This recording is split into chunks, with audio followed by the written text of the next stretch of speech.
کربلا ظلم اور معصومیت کا وہ میدان جہاں حق و باطل کا ٹکراؤ ہوا، جہاں نانا کا نواسہ رسول صلی اللہ علیہ وآلہ وسلم کا پیارا امام حسین علیہ السلام اپنے خاندان اور ساتھیوں کے ساتھ میدان میں کھڑے تھے، صرف دین اسلام کی بقا کے لیے۔ جب سب اصحاب اور بنی ہاشم شہید ہو چکے، تب امام حسین علیہ السلام خیمے کی جانب لوٹے۔ ایک معصوم بچہ ماں کی گود میں بے سدھ لیٹا تھا۔ یہ تھے شہزادہ علی اصغر علیہ السلام، 6 ماہ کے امام حسین علیہ السلام کے سب سے کم عمر شہید۔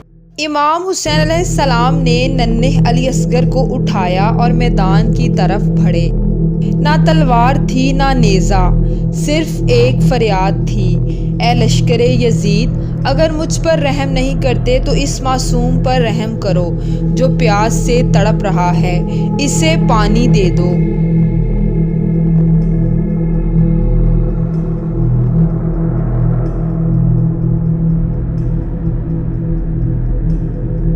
عمر ابن سعد نے حرملہ کو اشارہ کیا، اسے خاموش کرو۔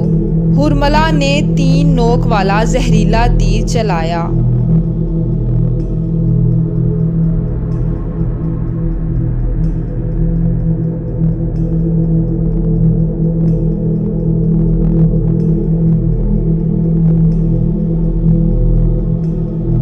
تیر چلا، فضا کانپی، زمین لرزی، اور ننھے علی اصغر باپ کی گود میں شہید ہو گئے۔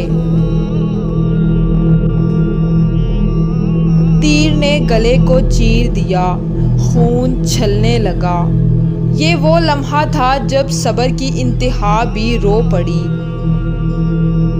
بی بی ام رباب، بی بی زینب نے دیکھا تو دل پھٹنے کو آیا، لیکن امام حسین علیہ السلام نے صبر کی وہ مثال قائم کی جو قیامت تک یاد رکھی جائے گی۔